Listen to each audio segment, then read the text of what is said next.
Thank you all for joining us for the Work-Life Balance workshop. Joining us today is Dr. Donna Costa, Program Director and Associate Professor in Residence, UNLV Department of Brain Health.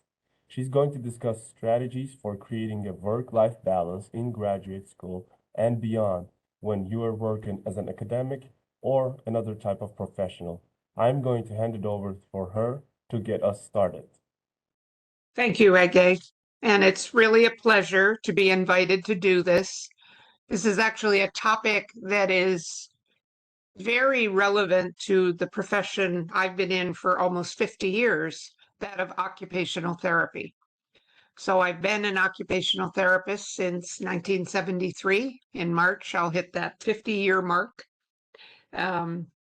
I actually started the occupational therapy program here at UNLV back in 2017, and we've just completed going through our accreditation on-site visit. So we're anxiously awaiting the report, which I think is very positive. So we're anticipating passing with flying colors.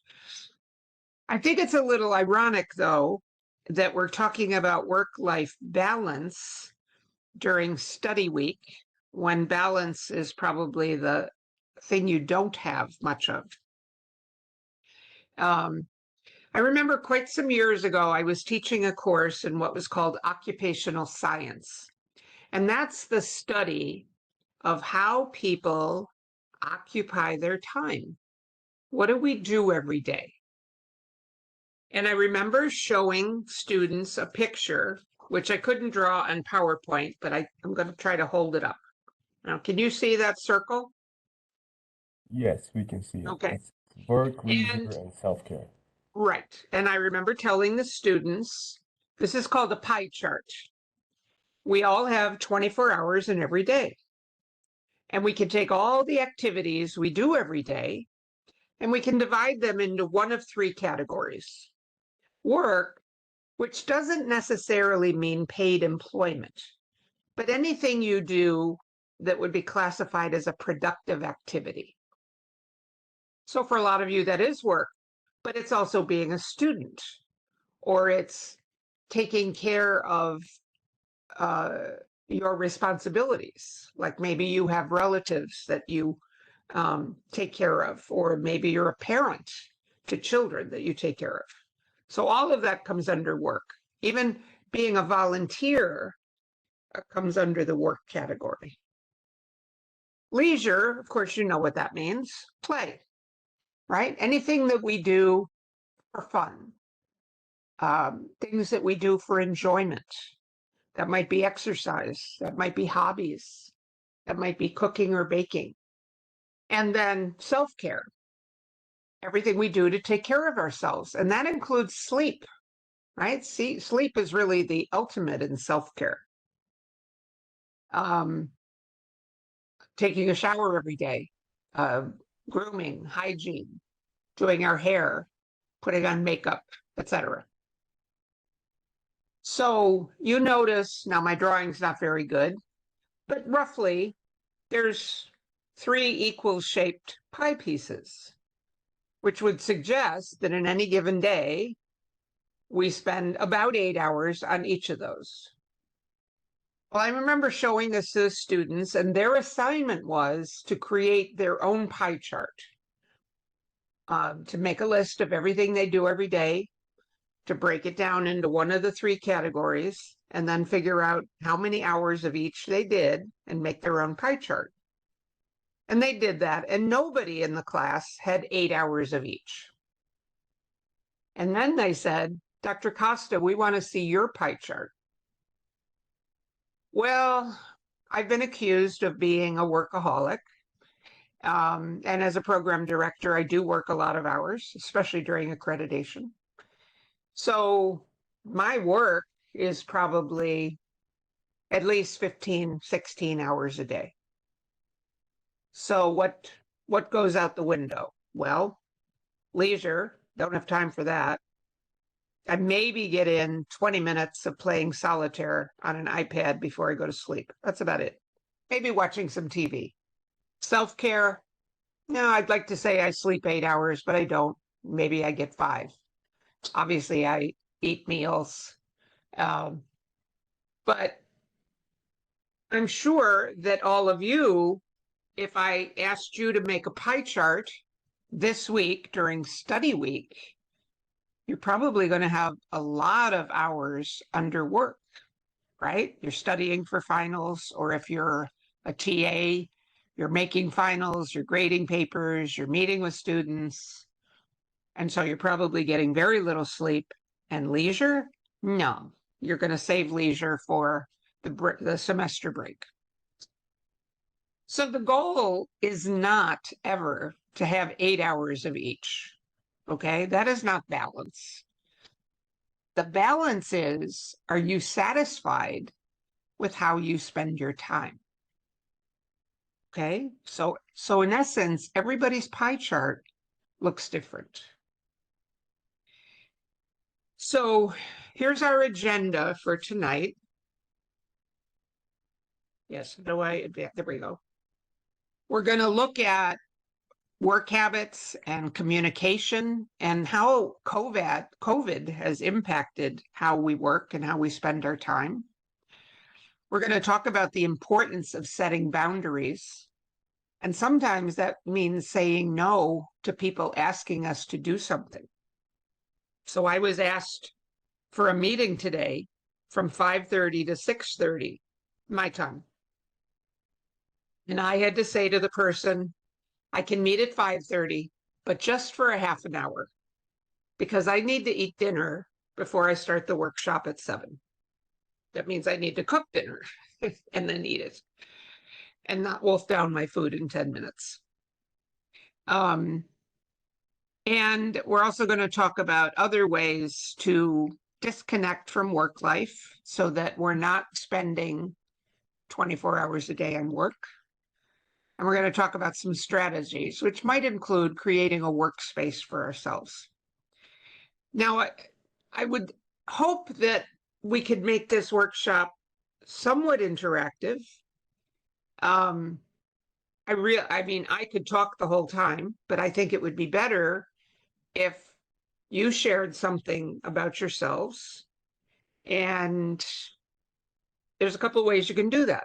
If you have a question or a comment, you certainly can unmute yourself for a small enough group to do that. Or you can type into the chat box. And Ege, I think if you see something in the chat, you'll be able to tell me, correct?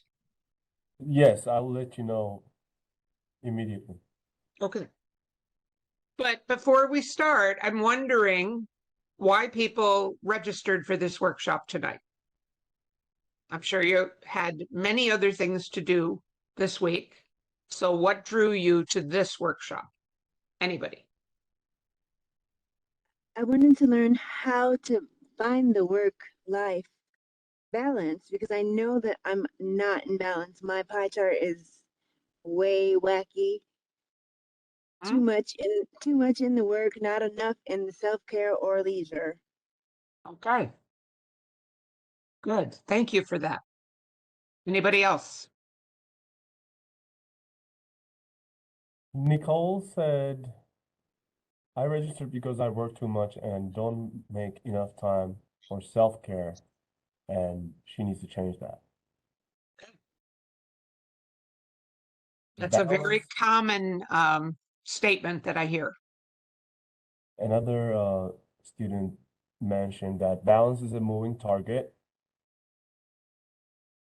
Good to be updated. Kashmira said, I also have been trying to improve my work-life balance this semester. Another person said, I'm finishing my last semester of my program and going into a challenging program at UNLV. I'm going to need to learn how to have some balance so I don't get burned out. So James said, I agree. I want to invest more time into consistent exercising and eating. The body and mind work together. Joy said, always looking for a simple way to achieve self-care, things like meditation and taking a walk. Those are some of the answers we got. So the one comment I'll make about the last comment is this is not simple. And this is something that you really have to work at. And I would like to tell you that after being an occupational therapist for 50 years, I got this down pat. But I will tell you, I'll be very candid. I'm a terrible role model for work-life balance. I remember reading a book several years ago, which really impacted me. It's called Between Work and Leisure. It's written by Robert Stebbins. He's a sociologist. And he talked in there about a concept that he called occupational devotion, which is when the work you do is so gratifying that all your needs are met through it. Your social needs, your financial needs, your familial needs, your self-care needs, the whole 9 yards. And then you are what he called an occupational devotee. And I remember telling my students this right after we did the pie chart thing. And they said, Dr. Costa, we beg to differ. You're still a workaholic. Okay. So I give lots of workshops like this. I can give great advice. I'm actually going to be retiring at the end of this month. And people, of course, are asking me daily, what is it that I'm going to do in my retired life? I don't know. I know I'm still going to be teaching at UNLV. So that's a given. But I don't know what else I'm going to be doing because I've worked feverishly my entire adult life. And now I've got to figure something else out that has more balance. So I should probably start some kind of a blog or newsletter. Maybe people would subscribe to it. So before we talk about what work-life balance is, let's look at what it isn't. So it does not mean an equal balance. So the pie chart I showed you, no, it's not that. It's not an equal number of hours for each part of our lives. All right. We have to be more fluid. Weeks like this, study week, finals week next week, of course, we're going to be spending more time in the work arena because we've made a commitment to this. And this is the culmination of the semester's work. But then we have 5 weeks off, hopefully. And hopefully there's more leisure and self-care and less work. So it balances out. So the second bullet says your best work-life balance will vary over time. Okay? Generally, Monday through Friday, we do more work. And we spend more time on the weekends in leisure and self-care activities. So again, we're going to vary it over time. That balance is also going to differ when you're single versus when you get married. Once you have children, the work-life balance is going to change once again. When you change careers, it's going to change, etc. So there's no one-size-fits-all balance, okay? We all have different priorities. We all are living different lives. But we have to feel satisfied with what we have. And I heard from some of the initial comments that people are not satisfied, that there's too much work, not enough self-care, not enough leisure. So work-life balance is a state of equilibrium where you're able to prioritize your career and the demands of one's personal life. Okay? It is a balance. So on one hand, we have daily achievement, but we also have enjoyment. Now, sometimes your daily achievement is enjoyment, but it's still work. So there has to be enjoyment of non-work activities. And the other concept that's part of this work-life balance is we have different roles in our lives, right? We might be a TA, a teacher, a student, a family member, perhaps a spouse or partner, a parent, a dog owner, member of an organization, and the list goes on. And we've got to be able to fulfill all those roles that we signed up for without feeling like we're being choked, all right, or overextended. And if I were to ask you how many of you were type A personalities, there might be a lot of you that would raise your hand.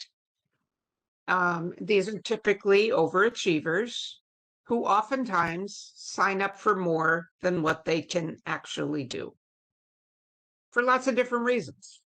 All right. The downside to that is you go to sleep every night, and sometimes what happens is you beat yourself up for not having accomplished everything that you set out on your list of things to do. So I've learned a long time ago, I don't know how many of you make a list of things to do. For me, it's a running list, okay? Because I put way too many things on it that I can do in one given day.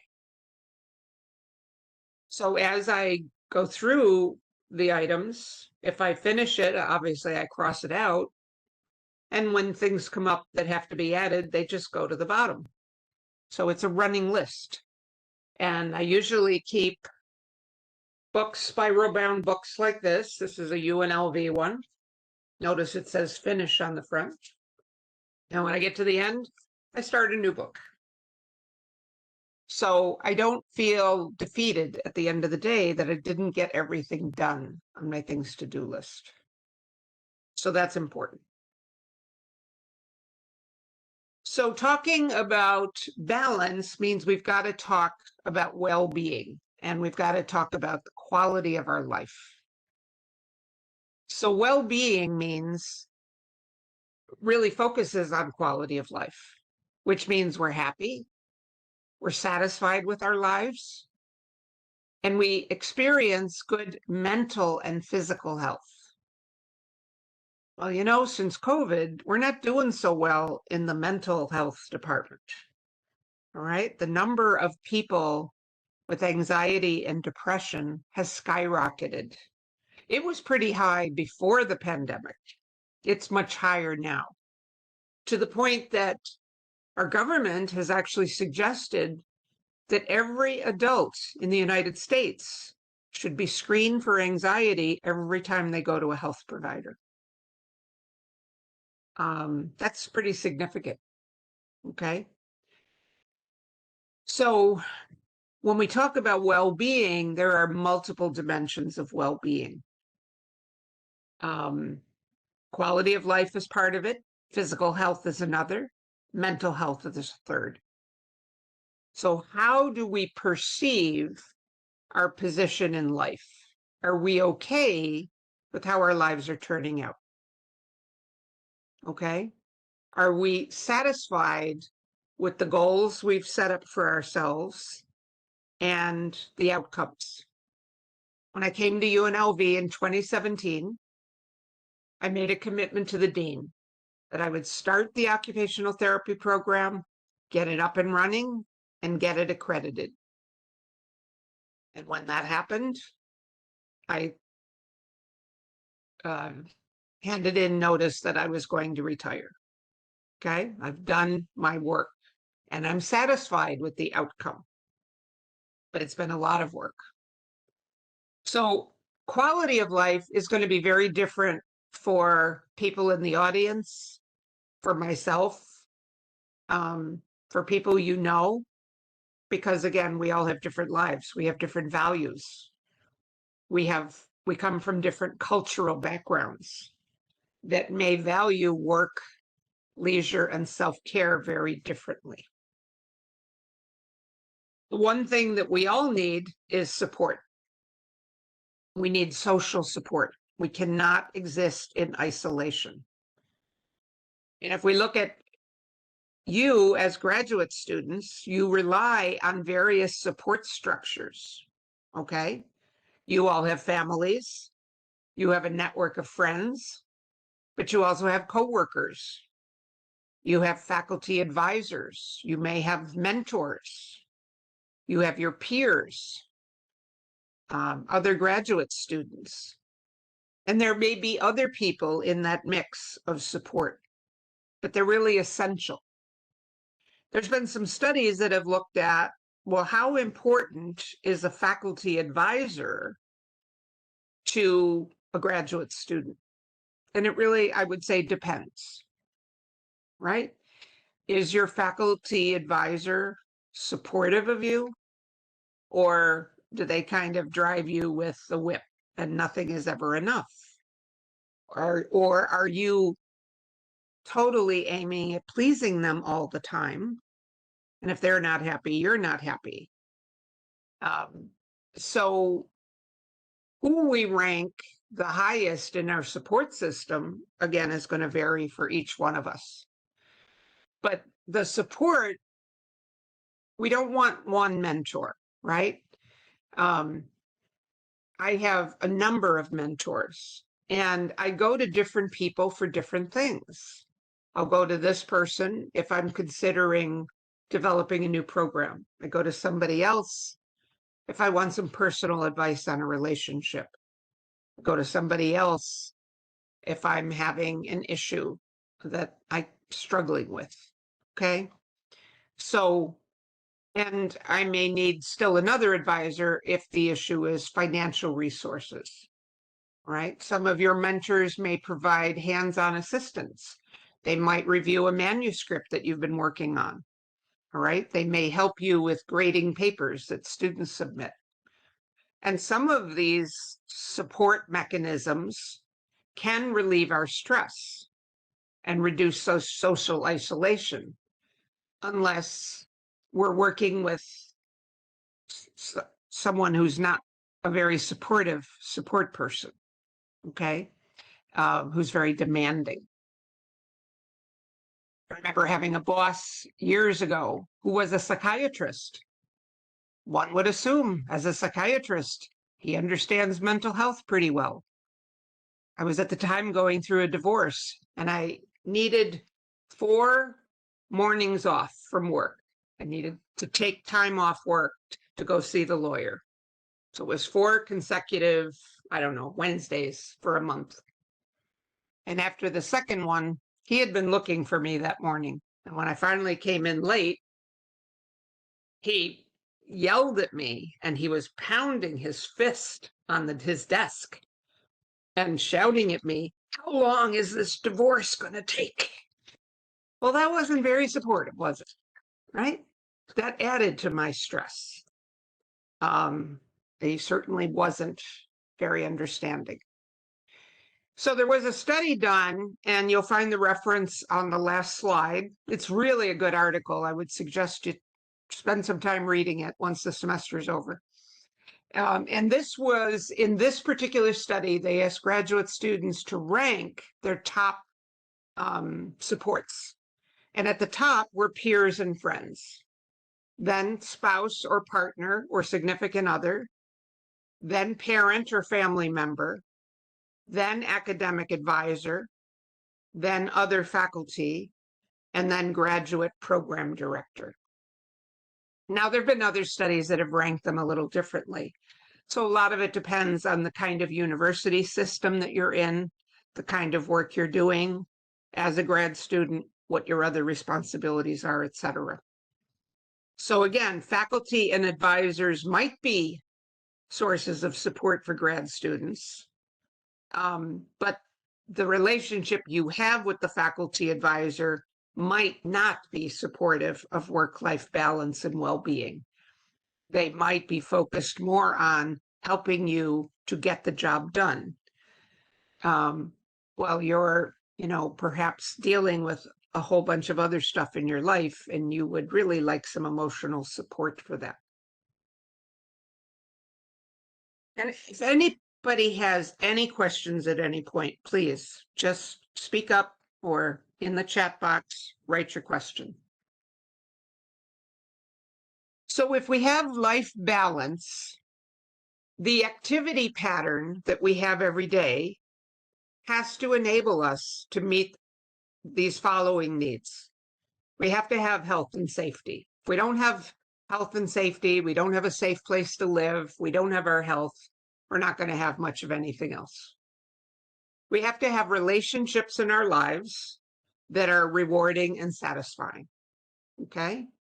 If we're surrounded by people who just need us, we're going to feel very depleted. So we have to have a variety of relationships. We have to have activities in our life that are interesting and challenging. Okay? And in occupational therapy, we have this concept called the just right challenge. So this is something that you've got to stretch for a little bit so that when you achieve it, it feels like an accomplishment, right? If it's so easy that anybody could do it, then when you complete it, you don't feel satisfied. So we call that the just right challenge. And then we have to be satisfied with our personal identity, who we are as a person. In order to meet these needs, we have to be able to organize our time. So we're going to have a couple of slides that are just focused on time management because it really is critical to meeting our needs. Okay? If we don't manage our time, we're not going to get everything done in our pie chart. We're just not. And then we're going to feel like we're in this losing battle. So you'll all be able to access these slides. Ege, I think you said this is going to be on the YouTube channel for the graduate college? Yes, this workshop will be on YouTube, and then if anybody wants an access to the PowerPoint slides, I have them, so you can let me know and I'll email it to you immediately. So there's a survey, and I know you probably don't have time this week or next, but you'll have a break between the semesters. So this is called the Life Balance Inventory. This is a free online tool. There are, I believe, 30 items on it. And it's going to actually tell you what your life balance score is. Now, I'm going to be honest with you. If you did it today, and then you did it in 3 weeks, you would have very different scores. Because this week, you probably feel like there's not enough hours in the day. In 3 weeks, you might be more rested. It's the holiday season. That might be a good time. You're gonna feel very different. Okay. But again, it measures to what extent you have life balance in health, relationships, activities, etc. And it does address your level of stress. Okay. Because again, when we're more stressed, we don't have much balance. Okay. So I would encourage you to take that. I'm going to show you another one towards the end of the slideshow, which is an alternative to this one. Oops. So in graduate students, work-life balance can be considered in terms of attainment, right? How many goals are you attaining? Enjoyment, satisfaction with the amount and quality of time that you commit to the various things you're doing in your life, school, work, and life. When we talk about work, we're really talking about anything academic, research requirements, professional development, academic related activities. Life is all the other stuff, right? The non-academic activities, the personal components such as family, social life, non-school activities, etc. But again, what do you got to do to get it all done? You got to get good at juggling. So as graduate students, you're juggling competing roles and responsibilities. Each of those roles and responsibilities are demanding time and attention. Your students, you're probably GAs or TAs. Many of you are probably full-time employees or who have several part-time jobs. You're probably primary breadwinners for your family or yourself. You may be parents, spouses or partners, caretakers, friends. Okay. Got a lot of people pulling on your coat sleeves, if you will, for attention. And so meeting all those demands can affect your quality of life. And so we engage in trade-offs, right? Well, this person really needs me, so I'll spend an hour with them, and then I'll study when I get home, even though it'll mean an hour less of sleep. It's a trade-off, right? So sometimes you may call in sick to work because you didn't get an assignment done for school. And the only way you're going to get the assignment turned in is to not go to work. That's a trade-off. Okay. So doctoral students in particular really have to struggle to meet their academic pursuits and still engage in their personal lives and responsibilities. And that engagement causes stress. Okay. So your workload, I'm sure you would describe as time and effort intensive, leading you to feel stressed, pressed, and really lacking breathing space. You would just like to have some time for just everybody to leave you alone and take a breath. Okay. And we've got to create those spaces in our everyday lives. So the World Health Organization links health and well-being. They're virtually inseparable. We know that stress is at the core of the graduate student experience, and it's made worse by conflicting demands and internal conflict. You would like to be able to do X, but you have to do Y right now. Or you end up doing X and Y, but you give each of them half of your attention. We know that as a result of this, students in general, but in particular graduate students, are suffering from high levels of anxiety, depression, and other mental health issues. And let me say, you've got to get professional attention for this.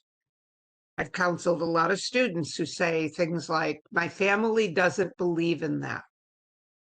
Okay, but this is your life. And you deserve to get the help that you need to deal with the mental health issues. Most of you in this room have not been trained in the treatment of mental health issues.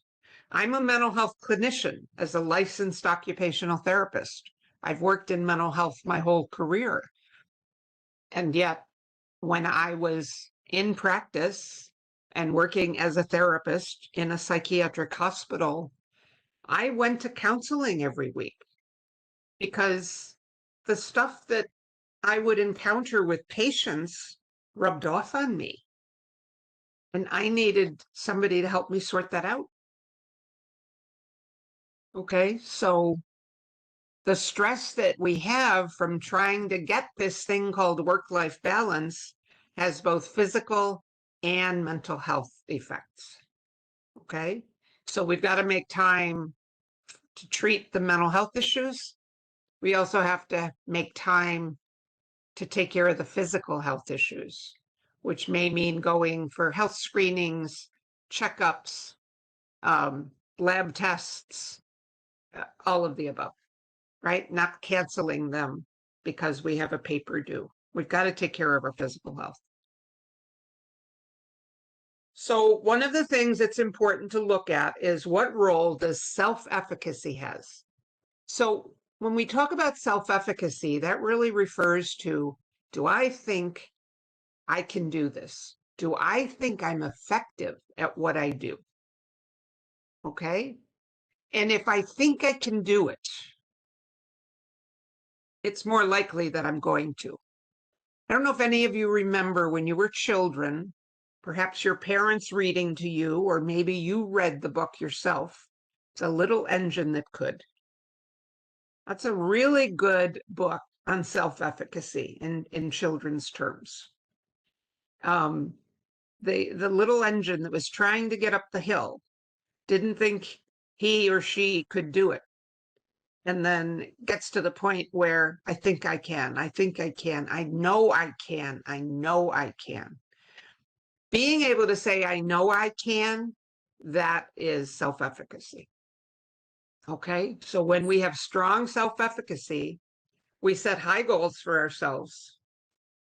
And we all make pictures in our heads, right? But if we have high self-efficacy, instead of seeing ourselves fail, instead of seeing our residence burning down and our being homeless, we see success. We see ourselves graduating, being hooded at graduation. We see that diploma with our degree posted on it. That helps us make commitment to goals. Okay. So it's more than a positive mental attitude. That's part of it, but it's this can-do attitude. Okay. And so that has implications for how we handle stress, anxiety, balance, and well-being. Okay. Now we do have challenges. We're all facing, we're in the midst of, not quite a financial crisis, but close to it. Costs are escalating for just about everything. And there may not be enough money to pay all the bills and do everything that we want. So we're juggling a lot. But do we think, hey, I'm going to be homeless, I'm going to be bankrupt, or going through a rough patch? This will work out. I've got resources, or I can explore more resources. Sorry, Dr. So, Costa. of I course, see I see Joy's hand is raised, but I was wondering if it's a mistake or is there a well, if question her that, hand is raised, she certainly can ask a question. yeah, maybe it's a mistake, and if she wants to ask, she can go ahead Hello? anytime. Hello? Hello, I hear you, Joy. What's Hi, your Dr. question? Costa. Yeah, from where I was coming from, and I don't have a huge family or kids or anything else like that. So I guess my point of human beings making things harder for ourselves and the choices that I feel we make, Yes. because I see a lot of my professors, and it's funny because I'm telling them they're doing too much. Mhm. To me, it's about how you educate someone on letting them know that if they don't take care of themselves, they can't take care of anyone else. That's actually correct. That couldn't be more true. And when we're high achievers, so those of you with type A personalities, we sometimes set ourselves up to fail. We spend more than we have money for, but we also overextend our time commitments. We say yes to too many things. And then Yes. we get all stressed out because we can't possibly meet all these demands, but we've kind of done it to ourselves. Yes. So the setting boundaries is very important. And sometimes it's like, well, the semester's going to be over and then I won't have all these papers to grade. So I'll be able to handle this. So I'll say yes to this thing. Mm, Okay. But it's like you're spending money that's not in the bank yet, right? That's how right. you really have to look at it. So we really have to get much better at saying no. And here's where, a trusted friend or confidant or therapist, somebody we've got to be able to talk over stuff with that we're struggling with, right? To help us not dig ourselves into a hole. I agree with all of that. Thank you. Right. It is easier said than done. And you Yes, got to work at it. that's true. Thank you. Okay. So when we feel the sense of self-efficacy, we're going to feel that even if we are stressed, even if we are depressed, we're going to be able to handle it. Either it's temporary, or I'm going to get the help I need, or this isn't forever. Okay. So we're all stressed, right?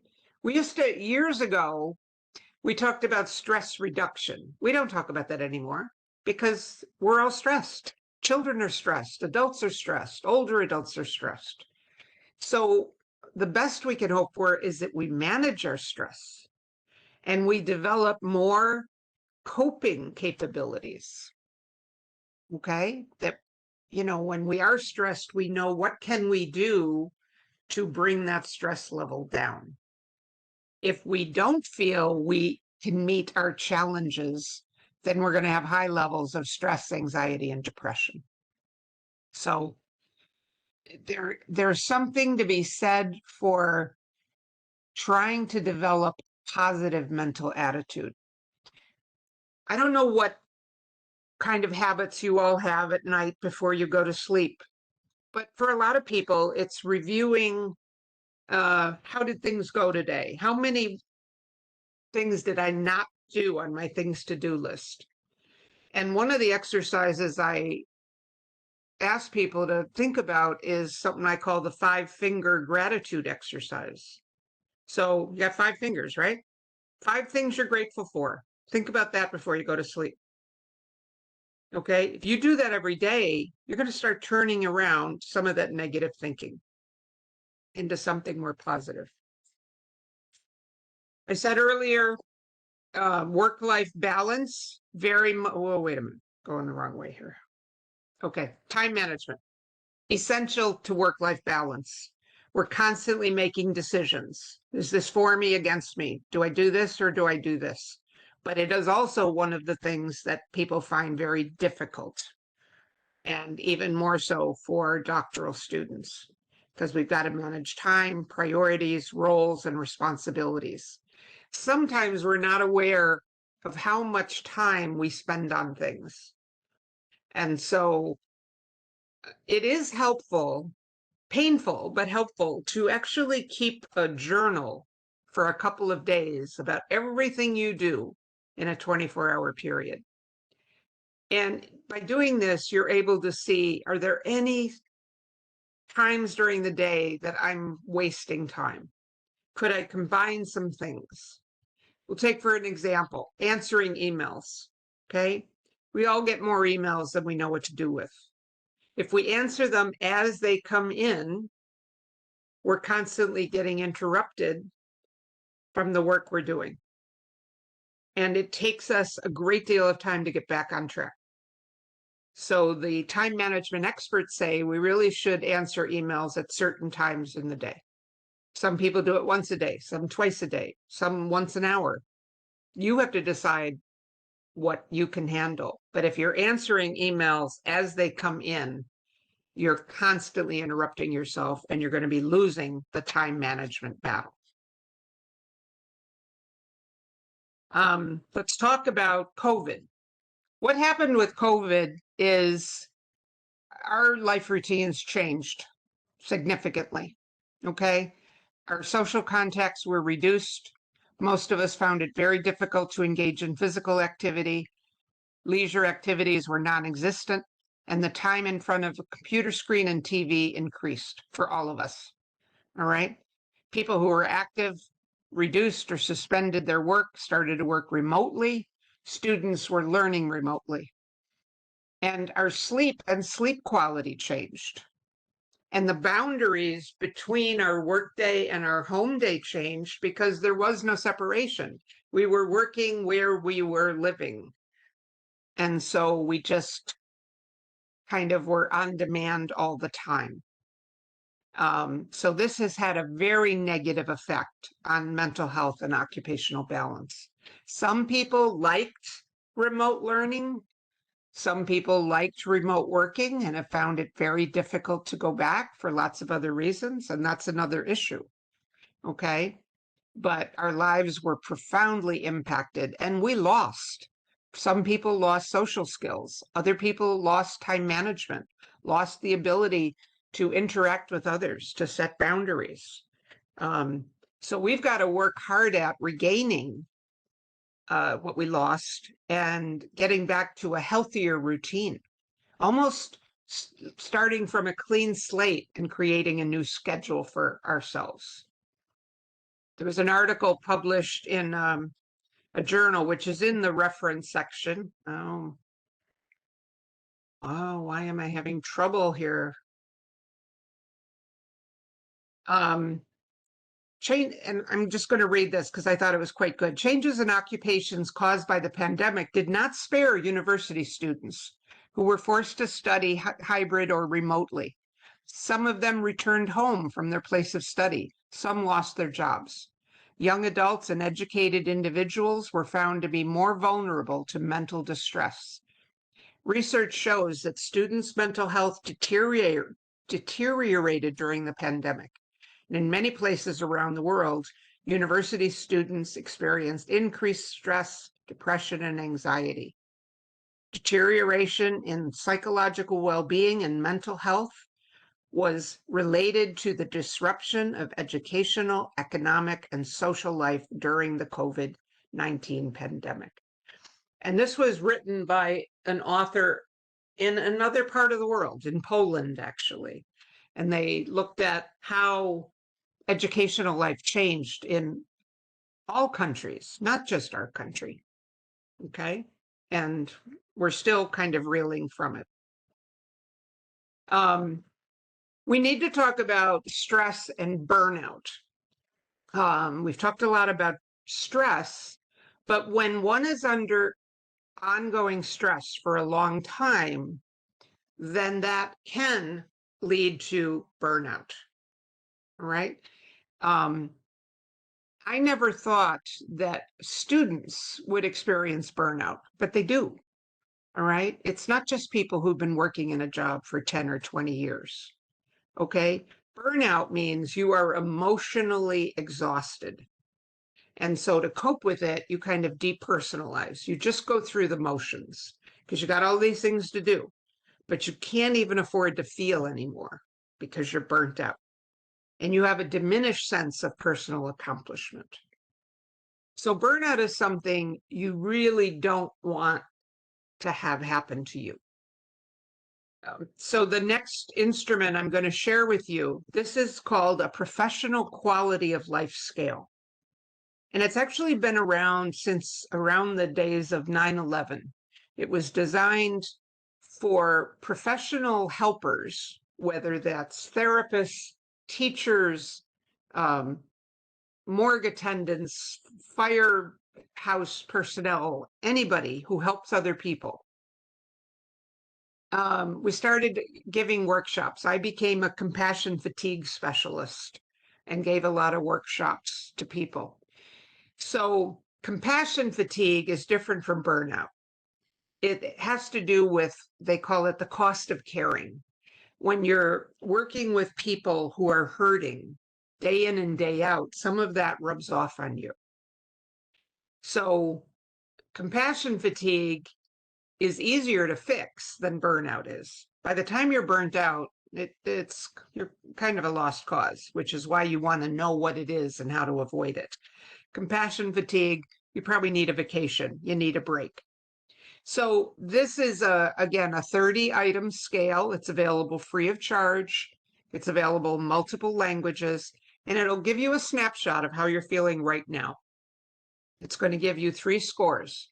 Your burnout score, which probably will be low, your compassion fatigue score, which might be high, and then your compassion satisfaction score. And this measures how much you get out of what you do every day. All right. So it's a very important measure. I might be overworked, but if I love what I do, then it doesn't feel like work and I'm not so burdened. I'm getting something out of it, which rewards me and sustains me. All right. So again, when you have time, I would encourage you to take a look at that. I'm going to end. Oh, I went too far. I'm going to end with, I found this article, and it was 10 simple rules to improve academic work-life balance. These are not simple, by the way. They take a lot of work, but I think it's worth stating at the end of this workshop, well, what can I do? So first rule, long hours do not equal productive hours. Just because you're working 8, 10, 12 hours a day does not necessarily mean you're productive. So we have to look at what we're doing and the quality of that work. Rule 2, Look at where you work. Is there another way to do your job? Some places have 10-hour days so that people only go in 4 days a week. Nurses very often have schedules where they only go in 3 days a week because they work 12-hour days. There was a hospital in Utah when I worked there. They had a system where people worked for 10 days, 10-hour days, and then they had 10 days off. Now, I think the 10 days off was a great idea, but I'm not sure I could work 10 hours a day for 10 days straight. Rule 3, set boundaries. And that means saying no to people. I can't. I would like to help you, but I have taken on too much. May I suggest that you ask this person instead? And then we've got to learn some strategies, managing your time, minimizing decision fatigue. You ever know where you get to that point where it's like, don't ask me to make another decision. Don't ask me what I want for dinner because I've been making decisions all day. Collaborate with others. It reduces your workload. Do not overcommit. Again, learn to say no. Discover your own strategies because, again, they're going to be different from anyone else's. Have a long-term strategy to help you with prioritization. You've got to be able to figure out what's the most important thing that I have to do today or this month or in the next year and review it regularly. Rule 6 is make your physical health a priority. That means eating a healthy diet, getting enough sleep, prioritizing physical and mental health, using meditation or mindfulness exercises. They help more than you can know. And make time for hobbies or relaxation. This is not optional.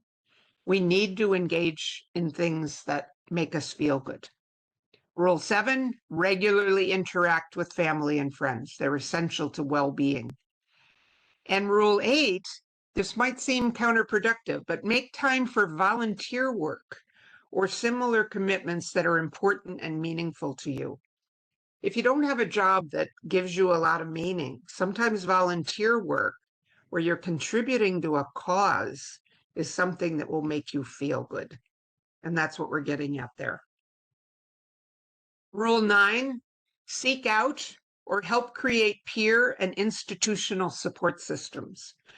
Again, in the time right after 9/11, mental health professionals were working long hours, helping survivors, helping victims of the World Trade Center collapse. And one of the things that we did was within each mental health agency, create support groups for the staff to get together and talk with each other and support each other. Real important. Go to lunch with each other. Real important. And then Rule 10, open a dialogue about the importance of work-life balance and advocate for systemic change. So I'm suggesting that this shouldn't be just a 1-hour workshop that you took during study week, but maybe there's a work-life balance thing. I don't know, club, organization, campaign, cause, and everybody kind of gets on the same bandwagon. There's now the federal government, the National Institute for Health now has an employee well-being, clinician well-being, hub it's called, and it's filled with resources to help clinicians. So again, just in summary, work-life balance is how well you manage your work and non-work obligations in ways that you feel satisfied with both while maintaining your health and well-being. Increasing hours at work can conflict with obligations outside of work. The increasing prevalence of technology that allows work to be out of the office can exacerbate the conflict. So one of the things I advise people to do is to unplug for a certain period every day. Maybe that's an hour, maybe it's a half hour, maybe it's 4 hours. You decide, but unplugging, no technology. Listening to silence, going for a walk, engaging in creative activity, but unplugging can really be very freeing. I hope you've gained something from tonight. There are a few references at the end of really good articles to read. We have a couple of minutes. We have 1 minute for questions, but I'm also at UNLV. You can hunt me down and send me an email. But does anybody have a question? Thank you so much, Dr. Costa, for sharing your experience with us and a beautiful presentation. Let's see if they have any questions before we all log off. I don't see any questions, No, but I hear thank yous and yeah. clapping hands and good. So I know you've let Ege know if you want a copy of this presentation. You may want to look at it again in a couple of weeks. You may want to download a couple of the articles. They're worth reading and learning more about. So Yes, somebody already asked and I already emailed them, and then please reach out to me if you want copy too. All right, Nicole, I will do that too. And before we end today's session, we would like to thank to our presenter, Dr. Costa, for sharing their time and expertise with us today, and to thank our participants for joining us today. Before you all log off, please take a few moments to fill out the workshop feedback survey that I just dropped in the chat. It helps us a lot, providing meaningful workshops like this today we provided. Thank you so much, everyone. Thank you, Dr. Costa. you're welcome. Have a great night. Thank you. Thank All you. right. Bye. Bye-bye.